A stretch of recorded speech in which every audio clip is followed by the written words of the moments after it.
تو اس لیے اے وزراء تمہیں سوچنا چاہیے کہ یہ جو خط آیا ہے یہ ایک نبی کا خط ہے، ایک بادشاہ کا خط ہے، تو اس لیے اگر انہوں نے حملہ کر دیا تو پھر ہمارے ہنستے بستے شہر تباہ ہو جائیں گے۔ تو یہاں بھی وَجَعَلُوا أَعِزَّةَ أَهْلِهَا أَذِلَّةً کہ وہ اس کے رہنے والوں کو ذلیل کر دیں گے، تو یہاں بھی رسوائی کے معنی میں۔ تو بہرحال اذلہ کے تین معنی ہو گئے، ایک معنی کمزور بے سر و سامان ہونا، دوسرا معنی نرم مزاج ہونا، اور تیسرا معنی ذلیل ہونا۔ تو یہاں ذلیل کا معنی نہیں ہے، مسلمان نہ ذلیل ہوتا ہے نہ اللہ اس کو ذلیل کرتے ہیں۔ تو یہاں اللہ نے جو فرمایا وَلَقَدْ نَصَرَكُمُ اللَّهُ بِبَدْرٍ وَأَنْتُمْ أَذِلَّةٌ کہ اللہ نے تمہاری بدر میں مدد فرمائی ہے اور اس حال میں کہ تم کمزور تھے، بے سر و سامان۔ اب آگے اللہ تعالیٰ نے فرمایا حضور علیہ الصلوۃ والسلام کو، اہل ایمان کو، کہ اس کمزوری اور بے سر و سامانی کی حالت میں اللہ نے عظیم الشان جو فتح تمہیں عطا فرمائی ہے، تو یہ بہت بڑی فتح ہے۔ یاد رکھیں غزوہ جو بدر ہے دنیا کی تاریخ میں، یہ جو جنگیں ہوتی ہیں یہ جنگیں تاریخ میں محفوظ ہو جاتی ہیں، پھر تجزیہ نگار جو ہوتے ہیں، تجزیہ کرنے والے ان جنگوں کا تجزیہ کرتے ہیں، آنے والی تاریخ لکھی جاتی ہے، اس پر پورا ایک مرتب کلام لکھا جاتا ہے، ان کو جنگوں کو محفوظ کیا جاتا ہے دنیا کی ہسٹری میں، دنیا کی تاریخ میں، کیونکہ یہ وقت تو رہنا نہیں ہے، ایک وقت آئے گا 200 سال بعد، 300 سال بعد، 400 سال بعد، تو یہ پچھلی تاریخ پچھلی رہ جائے گی، تو اس تاریخ کو لکھا جاتا ہے۔ تو جو بدر کی تاریخ ہوئی ہے، غزوہ بدر کا جو نقشہ تھا، تو خاص کر کے فرانسیسی اور انگریز اور بعض دیگر غیر مسلم جو مفکرین ہیں، انہوں نے اپنی کتابوں میں یہ تسلیم کیا ہے کہ مشرکین مکہ کے خلاف جو یہ مسلمانوں کی فتح تھی، یہ فتح مبین تھی، یہ اللہ تعالیٰ نے ان کو بڑی فتح عطا فرمائی تھی، اور اللہ تعالیٰ نے مسلمانوں کو یادگار فتح عطا فرمانے کے ساتھ ساتھ فرمایا کہ اے مسلمانوں فاتقوا اللہ، اللہ تعالیٰ سے ڈرو، لعلکم تشکرون، تاکہ تم شکر ادا کر سکو۔ یعنی تقوی سے مراد کیا ہے؟ کفر، شرک اور گناہوں سے بچنا، اور جو حدود شریعت ہے، شریعت کی جو حدیں ہیں ان کی حفاظت کرنا، اور عدل و انصاف پر عمل پیرا ہونا، عدل و انصاف کو قائم کرنا۔ ظاہر ہے کہ جو شخص اس معیار پر پورا اترے گا وہ یقیناً شکر گزار ہوگا۔ تو اللہ نے یہاں یہی فرمایا کہ تم تقوی اختیار کرو گے تو یہی سمجھا جائے گا کہ لعلکم تشکرون، تم میرے شکر گزار بن رہے۔ اور اس کے خلاف جو کافر ہوتے ہیں، مشرک ہوتے ہیں، بد عقیدہ قسم کے لوگ ہوتے ہیں، وہ اس معیار پر نہیں اترتے، اسی لیے وہ اللہ کے نافرمان اور ناشکرے کہلاتے ہیں۔ تو مقصد یہ ہے کہ اللہ تعالیٰ کا شکر اسی صورت میں ادا ہو سکتا ہے کہ انسان تقوی اختیار کرے۔ اور آگے اللہ تعالیٰ نے بدر کا وہ پورا نقشہ بیان فرمایا۔ اللہ تعالیٰ فرماتے ہیں اذ تقول للمؤمنین، اے میرے پیغمبر وہ وقت بھی ہے، اس کو یاد کیجئے کہ جب آپ ایمان والوں سے کہہ رہے تھے الن یکفیکم، کیونکہ ظاہر بات ہے ایک طرف 313 ہو، ایک طرف 1000 کا لشکر ہو، اور روب تو پڑ جاتا ہے، دل میں تھوڑی سی بات آتی ہے، تو یہ قرآن کی آیتیں نازل ہوں، تو حضور نے ایمان والوں کو کہا الن یکفیکم، کیا تمہارے لیے یہ کافی نہیں ہے ان یمدکم ربکم بثلاثۃ آلاف، کہ اللہ تعالیٰ تمہاری مدد کرے 3000 فرشتوں کے ساتھ، من الملائکۃ منزلین، منزلین یعنی اتارے ہوئے فرشتے، آسمان سے اللہ فرشتے اتار کر تمہاری مدد فرمائے۔ اب اس آیت کا شان نزول کیا ہے، اس کا پس منظر کیا ہے، یہ آیت کیوں نازل ہوئی؟ اصل میں مسلمانوں کے مقابلے میں کافروں کی تعداد پہلے ہی زیادہ تھی، اور بعض میں یہ تعداد 1000 لکھی ہے، اور زیادہ مشہور قول یہی ہے کہ 313 کے مقابلے میں 1000 ہے، لیکن بعض حضرات نے یہ تعداد کافروں کی 1500 لکھی ہے، یعنی 313 کے مقابلے میں 1500 تھے۔ بہرحال یہ تعداد ویسے بھی کافروں کی زیادہ تھی، اور پھر اوپر سے ایک بات مشہور ہو گئی، وہ بات یہ تھی کہ دیکھو جی کافر اتنے میدان میں آ چکے ہیں، ان کی مدد کے لیے ایک بڑا مشرک قبیلہ تھا، اس کا بڑا سردار کرز بن جابر، وہ مزید لشکر لے کے اور آ رہا ہے، وہ کافروں کے ساتھ مل جائے گا، اور وہ کافروں کا لشکر اور بڑا لشکر ہو جائے گا۔ ظاہر ہے کہ یہ خبر جو ہے بڑی سخت خبر تھی، اس سے مسلمانوں کے حوصلے پست ہونے کا خطرہ تھا، لہذا اس وحشت کو دور کرنے کے لیے اللہ تعالیٰ نے اپنے نبی کو بذریعہ وحی یہ بشارت دی کہ مسلمان دشمن کی کثرت تعداد کی وجہ سے خوف نہ کھائیں کہ ہمارا دشمن زیادہ ہے، اللہ تعالیٰ بلکہ تمہاری مدد فرمائیں گے، آسمان سے 3000 فرشتوں کو نازل فرما کر اتار۔ تو اللہ تعالیٰ نے مسلمانوں کی حوصلہ افزائی کے لیے 3000 فرشتوں کا ذکر فرمایا یہاں، بلکہ جیسا کہ اگلی آیت میں آ رہا ہے اللہ نے فرمایا اگر ضرورت پڑی تو بوقت ضرورت اللہ تعالیٰ 5000 فرشتوں کو جو ہے وہ نازل فرمائیں گے، یہ تمہارے ساتھ اللہ کا وعدہ ہے۔ لیکن حقیقت میں جو ہے 1000 فرشتے اللہ تعالیٰ نے بھیجے تھے، ان کی مدد ہوئی تھی، اور اس کی تفصیل پورا سورہ انفال کے اندر آگے آئے گی۔ تو بہرحال چونکہ کافروں کو مزید وہ لشکر نہیں پہنچا تھا، وہ غلط خبر تھی اور مزید کمک نہیں آئی تھی، اس لیے اللہ تعالیٰ نے بھی 1000 فرشتوں کو جو ہے بھیجا اور ان کے ذریعے مشرکین کو شکست فاش دی۔ اب یہاں پر اللہ نے ایک لفظ ذکر فرمایا فرشتوں کے بارے میں۔ یہ فرشتے کیسے ہوں گے کہ اللہ نے کہا منزلین، یعنی اتارے ہوئے فرشتے۔ ظاہر ہے یہ فرشتے اللہ کے حکم سے اترے تھے۔ اب یہ کیسے اترے تھے اور کیا وہ بدر میں موجود تھے، انہوں نے جنگ کی ہے؟ اب اس میں بہت سی احادیث موجود ہیں۔ ایک حدیث میں حضرت عبد الرحمن بن عوف رضی اللہ تعالیٰ عنہ کا بیان ہے، وہ فرماتے ہیں کہ بدر کے میدان میں حضور صلی اللہ علیہ وسلم کے قریب تھا۔ صحابہ میں سے جو جری قسم کے، بلکہ جو جتنی محبت ہوتی تھی ان کی کوشش ہوتی تھی کہ جنگ میں حضور کے قریب رہوں کہ کوئی کافر نبی علیہ السلام کو تکلیف نہ دے سکے۔ کہتے ہیں کہ میں نے کیا دیکھا کہ حضور علیہ السلام کے دائیں طرف بھی اور بائیں طرف بھی سفید پگڑی والے 2 آدمی لڑ رہے ہیں اور کافروں سے مقابلہ کر رہے ہیں، اور وہ گھوڑی پر سوار تھے اور گھوڑی کو کہہ رہے تھے اقدم خیزوم اقدم خیزوم، اے خیزوم آگے بڑھ آگے بڑھ آگے ہو جا۔ کہتے ہیں اتنے میں نے ایک کافر مرا ہوا دیکھا، حالانکہ میرے سامنے وہ کافر زندہ تھا، لیکن اچانک میں دیکھتا ہوں وہ کافر مرا ہوا ہے۔ فرماتے ہیں کہ میں حضور کے پاس پہنچا، میں نے حضور علیہ الصلوۃ والسلام سے پوچھا کہ حضور کہ ایسے لوگ میں نے پہلے کبھی نہیں دیکھے، ظاہر بات ہے ہم مدینہ سے آئے ہیں، ہم اپنے لوگوں کو پہچانتے ہیں، تو یہ عجیب لوگ ہیں، سفید لباس سفید پگڑیاں اور اتنے بہترین گھوڑے، تو یہ کون لوگ ہیں جو آپ کے دائیں طرف بھی اور آپ کے بائیں طرف بھی ہیں؟ تو آپ علیہ الصلوۃ والسلام نے ارشاد فرمایا کہ یہ جبرائیل اور میکائیل ہیں، یہ حضرت جبرائیل اور میکائیل ہیں، یہ اللہ تعالیٰ نے ان کو اتارا ہے۔ تو ان فرشتوں کے اتارنے کا اللہ نے ذکر بھی فرمایا اور ان کی حکمت کا تذکرہ سورہ انفال میں بیان فرمایا۔ تو بہرحال یہاں پر اہل ایمان کو تسلی دی گئی ہے کہ وہ ہمت نہ ہاریں، بلکہ نصرت الہی پر بھروسہ کریں، اللہ کی مدد پر بھروسہ کریں۔ اور آگے اللہ نے فرمایا بلا، کیوں نہیں، ان تصبروا وتتقوا، اگر تم صبر کرتے رہو گے۔ بدر کی جنگ میں واقعی مسلمانوں نے صبر کا عظیم مظاہرہ کیا۔ صبر اور بے قراری یہ دونوں متضاد چیزیں ہیں، بے قرار ہونا اور صبر کرنا۔ صبر میں اپنے دل کو مضبوط کرنا ہوتا ہے اور بے قراری میں دل چھوڑ دینا ہوتا ہے۔ تو صبر یہ روح کی صفت ہے، یاد رکھیں ہمارے جسم میں 2 چیزیں ہیں، روح اور جسم۔ صبر جو ہے یہ جسم کی چیز نہیں ہے، یہ روح کی چیز ہے۔ روح قرار میں آئے، روح بے قرار ہو جائے، ٹھیک ہے نا، یہ روح کی چیز ہے۔ اور بے قراری جو ہے یہ نفس کے اندر پائی جاتی ہے، یہ جسم کے اندر پائی جاتی ہے۔ جب روح کی صفت نفس کی صفت پر غالب آ جائے گی تو انسان کو اطمینان قلب نصیب ہو جاتا ہے۔ تو اس لیے کہتے ہیں یہ جو ذکر ہوتا ہے، ذکر اس سے روح تڑپتی ہے، ذکر اللہ کا ذکر کرنے سے روح کو سکون ملتا ہے۔ جب روح کو سکون ملتا ہے تو جو ہمارے جسم میں دل دھڑک رہا ہے، دل سکون میں آ جاتا ہے۔ اللہ نے قرآن میں کیا کہا، الا بذکر اللہ تطمئن القلوب، اللہ اپنے تمہارے سن لو، اللہ نے کہا خبردار سنو میری بات۔ الا یعنی الا کا لفظ ہوتا ہے توجہ سے سنو، بذکر اللہ، اللہ کے ذکر کے ساتھ ہی تطمئن القلوب، دلوں کو سکون ملتا ہے۔ جتنا اللہ کا ذکر کرو گے اتنا تمہارے دل کے اندر سکون پیدا ہوگا۔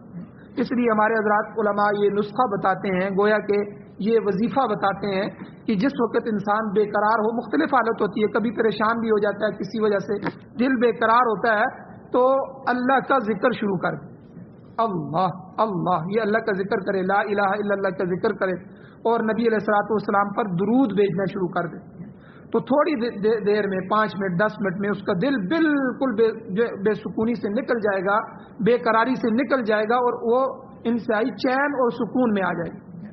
تو اس لیے یاد رکھیں، یہاں بھی اللہ تعالیٰ نے یہی فرمایا کہ صبر جو ہے اے ایمان والو بہت بڑی صفت ہے، اور اس کا امتحان مصیبت کے وقت آتا ہے۔ جب مصیبت آئے گی تو صبر کرے گا، ویسے صبر کا کیا پتہ چلتا ہے، اور اطاعت کرنے کے موقع پر پتہ چلے گا کہ یہ اس نیکی پر ڈٹتا ہے کہ نہیں، صبر کرتا ہے کہ نہیں، اور گناہ کے ارتکاب کے وقت پتہ چلے گا کہ گناہ سے بچنا جو ہے یہ بھی ایک صبر ہے، یہ کرتا ہے کہ نہیں۔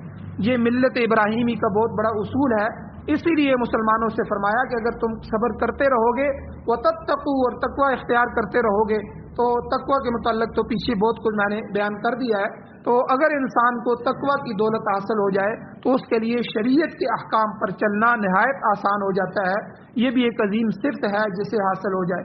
اس لیے اللہ نے فرمایا وَيَأْتُوكُم مِّن فَوْرِهِمْ هَٰذَا، اگر دشمن تمہارے مقابلے میں اچانک آ جائیں، یعنی یہ جو وہ جس کے بارے میں کہا گیا تھا قرز بن جابر، اگر وہ پیچھے سے لشکر لے کے آ بھی جائے تو اللہ تعالیٰ نے کہا کہ من فَوْرِهِمْ هَٰذَا، اگر تمہارا دشمن یہاں کمک لے کے پہنچ جاتا ہے تو تم نے پھر بھی نہیں گھبرانا، یمددکم ربکم بخمسۃ آلاف، پھر اللہ 3000 فرشتوں سے نہیں بلکہ 5000 فرشتوں سے تمہاری مدد فرمائیں گے، اور میدان میں اللہ تمہارے سامنے اس فوج کو بھی بڑھا دیں گے، فرشتوں کی فوج کو۔